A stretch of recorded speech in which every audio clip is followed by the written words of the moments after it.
I don't really like talking about this. Even now, even after everything that happened, part of me still wants to believe he was just a good boy.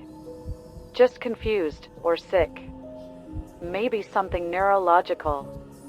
But when you wake up to your own dog sitting 6 inches from your face, just watching, breathing, not blinking, not once, you stop giving him the benefit of the doubt. His name was Cody. He was a mutt. Maybe part husky, part shepherd, part something else. One of those dogs with eyes so light they practically glow in the dark. He came from a shelter 2 towns over. I picked him out myself when I was 15.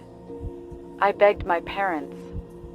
I promised I'd take care of him, walk him, feed him, everything. The usual lie kids tell when they want something soft and loyal to love them back. And to be fair, I did. I did everything right. At first, Cody was everything you'd want in a dog. A little nervous maybe, always watching me from across the room. But never aggressive. Never loud. He was smart. Knew where the food was, how to sit, how to follow me from room to room without making a sound. He never barked. Not even once in those early months. Sometimes he would growl under his breath when someone walked too close to the house, but never loud. Just a quiet little warning to himself. Like a whisper only he could hear.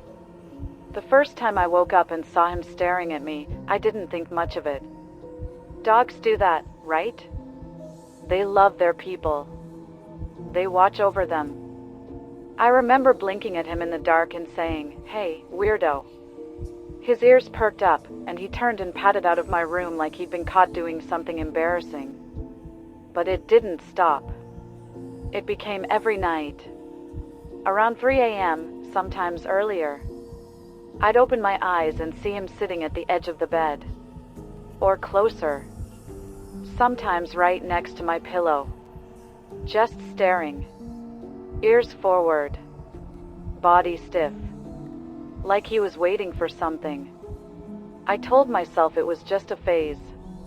Maybe he was anxious. Maybe he missed sleeping with the litter. But something about the way he stared, it wasn't soft. It wasn't loving. It was cold. Like he was studying me. I told my parents, and they laughed. "That just means he loves you," Mom said. "He's your little protector." Dad even joked, "Better than a boyfriend, huh?" I didn't laugh. One night, I decided to test it. I pretended to be asleep. Let my breathing slow. Kept my eyes almost closed, just enough to see. Cody entered the room exactly at 2:58 a.m. I checked the clock before I shut my eyes. I counted the seconds in my head. I heard his claws on the floor. Click, click, click. Then silence. I peeked. He was right next to me. Closer than ever. Standing now. Nose inches from my face. Eyes wide, unblinking. His breath came slow and even, no panting. He just watched. I thought I saw his lip twitch. Not like a snarl, more like a grin. I stayed still for nearly 20 minutes. He didn't move. I wanted to cry. Eventually, I shifted just a little, just enough to make it look like I was waking up. Cody instantly turned and walked out of the room like nothing had happened. The next morning, there were scratches on my bedroom door. Not deep. Just a cluster of thin vertical lines. I asked my parents if they'd noticed anything. They hadn't. I started locking the door at night. Cody didn't like that. The first night I locked the door, he whined. Not loud, more like a soft moan pressed up against the wood. Then came the scratching. Subtle at first. A single claw. Then 4. Then both paws. I heard him throw his weight against the door once, just once, and then silence. No footsteps walking away. Just nothing. When I opened the door the next morning, he was gone. but the marks were worse. Long grooves carved deep into the bottom half of the door like he'd been digging to get in. His food bowl in the kitchen was untouched. I found him sitting in the laundry room, head low, tail still, staring at the washing machine. I called his name. He didn't move. I walked closer. His eyes never left the machine. Just this tight, terrifying stare like there was something inside it. I reached out slowly, laid a hand on his shoulder. The second I touched him, his whole body tensed. He didn't growl. He didn't snap. He just stood up, walked past me, and sat at the edge of the kitchen, facing my bedroom down the hall. He sat there the whole day. That night, I left the door unlocked. I don't know why. Maybe I was afraid he'd break it down. Maybe some part of me still believed he was just confused. I turned off the lights, laid down, pulled the blankets up to my chin, and kept one eye cracked open. He came in at 3:12 a.m. This time, he didn't sit. He walked around the bed slowly. I could feel the floorboards flexing under his weight. He circled twice, then stopped on my left side and laid down, so close I could feel the heat of him through the blanket. I didn't move. I didn't breathe too hard. I didn't blink. I just watched him from under my eyelashes. He stared at me the whole time. I don't know how long I laid like that, but eventually the sun started to rise. When I finally dared to shift my head slightly to check the clock, he was gone. The hallway was empty. My bedroom door was open. The air felt heavier than it should have. I started sleeping with the lights on. The next day, Mom noticed the scratches on the door. She got mad at me. "What are you doing to that poor animal?" she snapped. "He's a rescue. He needs love, not fear." I tried to explain. I told her how he stared. How he moved around the house at night like he was looking for something. How I caught him sniffing my pillow after I left the room. "Because you're his person," she said, shaking her head. "You're being dramatic." That night, I locked the door again. He didn't scratch. He didn't whine. At 3:17 a.m., the lights in my room flickered. Only once. And then I heard breathing. Not from behind the door. From inside the room. I sat up immediately and grabbed my phone. The flashlight burst on, blinding white light cutting through the darkness. My room was empty. Except for the corner by the closet. Cody was there, sitting perfectly still. I don't know how he got in. I checked the windows. Nothing was open. The door was locked. I even checked the air vent. Nothing big enough for a dog to squeeze through.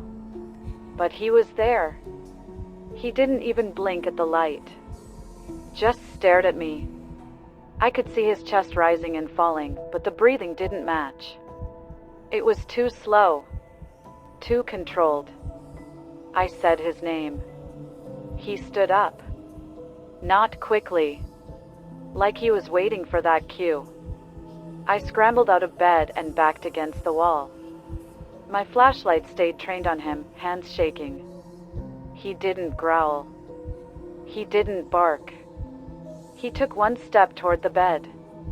That's when I ran. I didn't stop to grab my shoes. I bolted out the door, down the hall, through the kitchen, and outside into the cold. I stood barefoot in the driveway under the porch light, shaking, heart pounding like a war drum. Behind me, through the front window, I saw him. Cody. Sitting on the couch like nothing happened. Just watching. I didn't sleep the rest of that night. I didn't even go back inside until the sun came up, and when I finally did, everything in the house looked exactly the same. The front door was still locked. The couch cushions were undisturbed. My parents' bedroom door was closed, and from behind it, I could hear them snoring softly, undisturbed, unaware. Cody wasn't on the couch anymore. I checked every room slowly, holding a broomstick like a weapon, my phone's flashlight still clutched in my other hand even in daylight. The house was too quiet. Not peaceful, just off, like it had been emptied of something I hadn't noticed until now. I found Cody back in the laundry room, curled up in the corner with his head resting on his paws. He didn't move when I opened the door. He didn't even look up. But his eyes were open, staring out from the side of his head, staring directly at the washing machine again. I didn't know what to do anymore. I couldn't tell my parents, not really. They wouldn't understand, and worse, they'd blame me for it. They'd assume I wasn't feeding him right or that I wasn't giving him enough attention. But I was. I tried everything. I gave him new toys. I walked him more. I sat beside him for hours, petting him, brushing him, doing all the things the internet said to do for anxious dogs. But Cody wasn't anxious. He was waiting. He was calm, too calm, and the more I tried to act normal around him, the more it felt like I was part of some performance he was putting on for my benefit. As if he was mimicking the idea of being a dog rather than actually being one. That night, I didn't bother locking the door. I didn't even sleep. I lay in bed with the lights on, wrapped in blankets, staring at the ceiling, waiting for the soft sound of claws on wood. But he never came. Midnight passed. 1 o'clock. 2. At 3:04 a.m., my bedroom light flickered. Not just a buzz or a dimming, but a sharp pulse like someone had flipped the switch and changed their mind. And then I felt it, the air shifting around me. It was the same feeling you get when someone enters the room without making a sound, the weight of a body displacing just. I couldn't move. My arms felt like they were wrapped in stone, and my legs refused to obey the command to run. Cody stood at the end of the bed, completely still, his eyes locked on mine with an expression I still struggle to describe. It wasn't curiosity. It wasn't love. It was study. Like he was observing me, waiting for something. I kept thinking that if I blinked, he'd vanish, or worse, move. He took one slow step forward. His paw landed silently on the carpet, but I felt it like a tremor in my chest. Another step followed. Then another. With each movement, his body didn't sway the way dogs normally do. It was stiff, like each limb was being pushed forward by force, like he was wearing himself. I whispered his name without meaning to. It came out shaky and wrong. His ears didn't twitch. His tail didn't move. He just stopped walking and tilted his head a few degrees to the side. That subtle angle broke something in me. It wasn't a curious tilt. It looked calculated. Like he had rehearsed it in front of a mirror. I finally moved, slowly pushing the blankets aside. I didn't want to startle him, if that was even possible. I planted my feet on the floor and sat up, trying to look calm, even though my entire body was humming with panic. Cody didn't react. He just stood there, 5 feet from me, watching. Then he sat. The motion was sudden and deliberate, like it had meaning. He planted himself perfectly in line with my bedpost, shoulders square, back straight. His mouth opened, just slightly, enough to show the tips of his teeth. Not a growl. Not a snarl. Just the faintest suggestion of something sharp beneath the surface. I grabbed my phone from the nightstand and turned on the flashlight. The second the beam hit his face, his pupils didn't contract. His eyes didn't even flinch. But his head began to lower. Slowly. Carefully. Like he was preparing for something. I bolted. I didn't think, I just ran. I flew down the hallway barefoot, nearly slipping on the hardwood, heart hammering so loud I could hear it in my ears. I didn't look back. I didn't want to see how close he was. I threw the bathroom door open and slammed it shut behind me, flipping the lock with a shaking hand. The silence on the other side was worse than footsteps. I stood in the bathroom for what felt like hours. My back was against the wall, my phone clutched tight in my hand, the flashlight still on and aimed at the floor. Every few seconds, I lifted it toward the door, expecting to see a shadow under the gap or hear claws dragging slowly against the wood. But there was nothing. Just silence. Thick, unnatural silence that made every breath I took feel too loud, like I was interrupting something watching me from the other side. Eventually, my phone buzzed, a low battery warning. The screen said 3:41 a.m.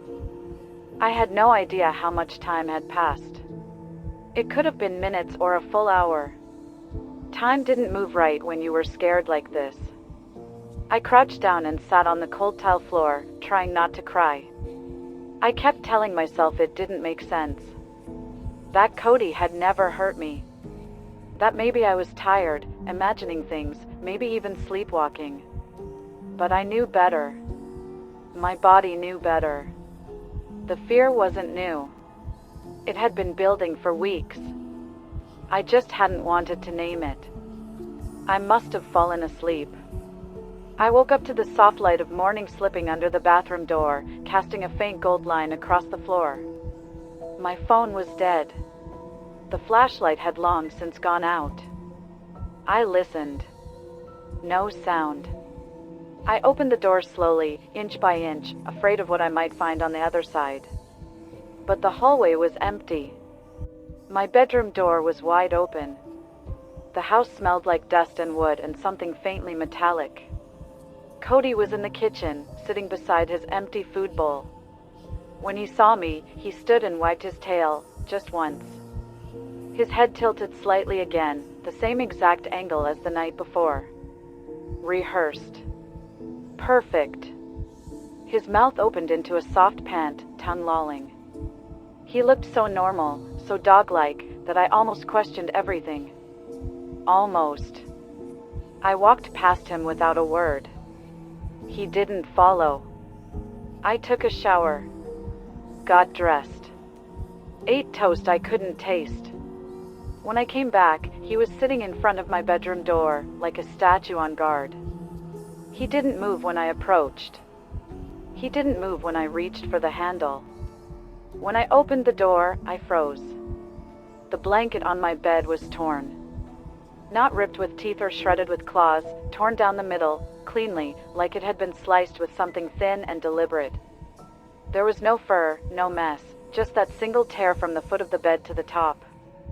And in the center of the mattress, where my head would have been, the pillow was missing. I didn't touch anything. I just stood there, staring at the split in the blanket and the hollow space where my pillow used to be. The room felt colder than the rest of the house, like all the warmth had drained out through that one long, deliberate tear. My chest tightened, and I realized I had been holding my breath again. I backed out of the room slowly, careful not to turn my back on the bed. When I closed the door, Cody was still there, sitting calmly, staring up at me like he'd been waiting for my reaction. I stepped around him, heart pounding, and walked straight to my parents' room. I knocked once and opened the door without waiting for an answer. My mom sat up groggily, her hair a mess, eyes half shut.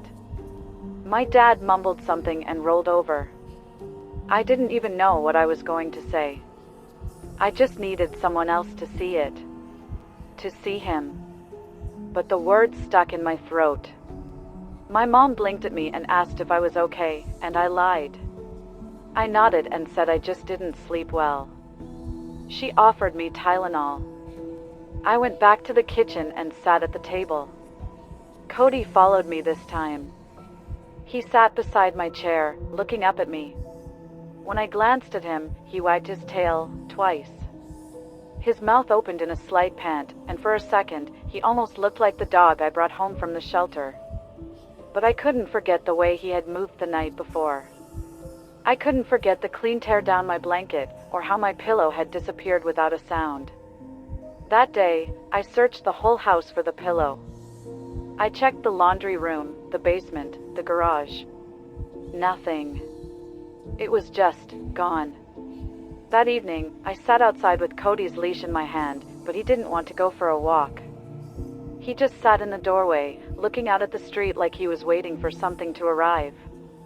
I watched him for a while, then went back inside alone. I tried to sleep in the living room that night.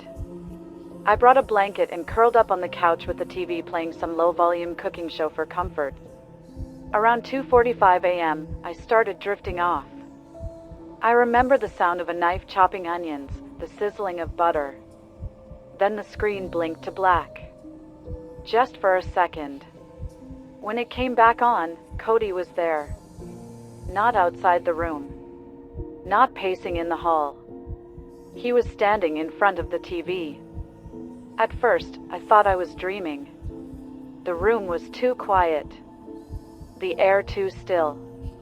But when I blinked again, he was still there, standing directly between me and the television, his silhouette lit from behind by the flickering images on the screen. The TV volume was gone.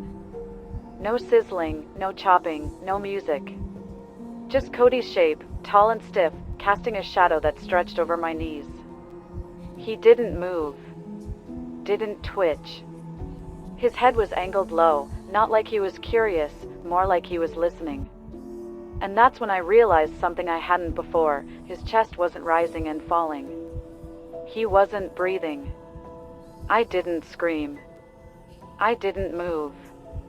I stayed curled beneath the blanket like it could shield me, eyes wide, heart hammering against my ribs. I stared at him, and he stared back, or at least I thought he was. His eyes weren't reflecting the light. They weren't catching the glow like they usually did. They looked flat. Like stones. Like they'd dried out. I spoke his name, barely above a whisper. Nothing.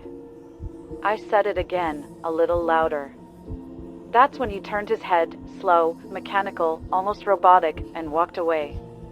No sound. No nails tapping against the hardwood. No clicking. Just motion. As if he were gliding instead of walking. He disappeared down the hallway without looking back. I didn't sleep again. At dawn, I checked the hallway. Nothing. I checked my room. Still no pillow. Still that long, unnatural tear down the blanket. I checked the laundry room. He wasn't in there. I checked my parents. They were still asleep. But on the floor by my bedroom door, I found something new. A single black thread. Long frayed. Like it had been pulled from something and dragged. I didn't touch it. I just stared at it and felt my stomach twist like a knot. I didn't tell anyone about the thread. I didn't touch it, didn't move it. I just stepped over it and closed my bedroom door, leaving it in the hallway like it didn't exist. I didn't want to know where it came from. I didn't want to know what it meant. But the more I tried to ignore it, the more it stayed in my mind, looping, pulsing, demanding attention. I thought about it while brushing my teeth, while making toast, even while pretending to scroll through my phone like a normal girl with a normal dog. But nothing felt normal anymore. Cody followed me all morning. He didn't whine. Didn't bark. Just followed. Always a few feet behind, always stopping when I stopped, always turning when I turned. His tail didn't wag. His ears didn't twitch. He just moved like a shadow with fur. I tried to trick him once, turning sharply in the kitchen, trying to catch him off guard. But he matched me perfectly, like he had memorized my rhythm. I called a vet that afternoon. Not our usual one, a new clinic a few towns over. I told them I thought something might be wrong with my dog. Behavioral changes. Staring. Refusal to eat. They said the earliest appointment was next week. I told them that was fine. I lied. That night, I didn't plan to sleep.